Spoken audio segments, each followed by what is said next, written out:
বছর পর তো জিন্স টপসে দেখে চিনতেই পারবো না। তার মানে কি তিনি আমাদেরকে জিন্স টপস দেখতে চায় 10 বছর পরে? হঠাৎ করে উনি আমাকে এসে জিজ্ঞেস করে, তোমারও তো মনে হয় বাসায় কেউ না কেউ আছে যার কারণে তুমি এত ঘুমাতে পারো না, তোমার রেজাল্ট খারাপ হয়।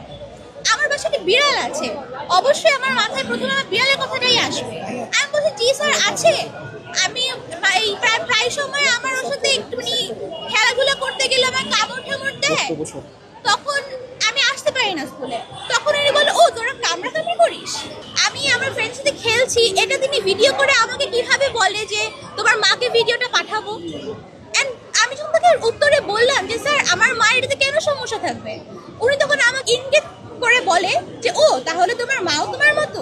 তিনি আমাকে প্র্যাকটিক্যাল ক্লাসে প্রাক্তন শিক্ষার্থীদের কথা উদ্দেশ্য করে আমাকে বলে যে তিনি আমাকে 20 বছর পরে টাইট জিন্স আর টপসে দেখতে চান, যেটা একজন টিচার হিসাবে তার মুখে খুবই অশোভনীয়।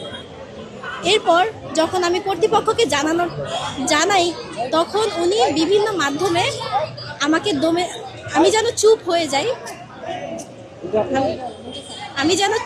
যাই, সেই ইয়াটা উনি করে।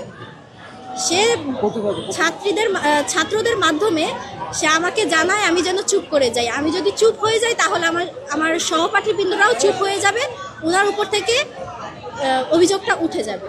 তো উনি যদি কিছু নাই করে থাকতো তাহলে কেন উনি ভয় পাচ্ছেন, কেনই বা অন্যান্য শিক্ষার্থীদের বাসায় যেয়ে সে ক্ষমা প্রার্থনা করছেন। তিনি কয়েকজনের বাসায় এবং কয়েকজনকে ফোন দিয়ে তাদের বাবা মাকে যে অনেক ভুক্তভোগী আছে, মানে বিভিন্ন ধরনের নাটকীয় আচরণ তিনি করছেন। তিনি এমনভাবে তাদেরকে ম্যানিপুলেট করছেন, ভয়ভীতি দেখাইছেন এবং এমন কথা বলছেন যে সে নির্দোষ, তার কোনো দোষই নাই। তবে আমরা খুব দুঃখের সাথে বলতেছি যে সে এগুলো সব করছে এবং সে একজন শিক্ষক হিসাবে আমরা তাকে যতটুকু সম্মান দিতে পারতাম এটা আর আমরা দিতে পারতেছি না। আমি যেহেতু একটি কম্বাইন্ড কলেজে পড়ছি, অবশ্যই আমার সাথে ছেলেদের বন্ধুত্ব থাকতেই পারে। এখন একটা ফ্রেন্ডশিপকে তো আমরা জেন্ডারিফাই করতে পারি না। আমি আমার ফ্রেন্ডস সাথে খেলছি, এটা তিনি ভিডিও করে আমাকে কিভাবে বলে যে তোমার মাকে ভিডিওটা পাঠাবো।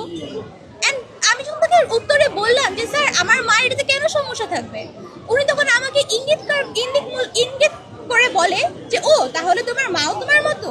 এটা তো উনি কি বোঝাতে চাইছে? আমার মা আমার মতো কি, কোন রূপ থেকে আমার মা আমার মতো হতে পারে, যেখানে আমার বন্ধুদের সাথে আমি খেললে সে তার ভিডিওতে আমার মায়ের কোনো সমস্যা না থাকলে তার একটি খারাপ জিনিস হয়ে যাবে। আমরা কি কলেজে এসে পড়ালেখা বাদে আমাদের বন্ধুদের সাথে বন্ধুত্বমূলক সময়ও কাটাতে পারবো না? এখন এটাও কি অপরাধ হয়ে যাবে আমাদের জন্য?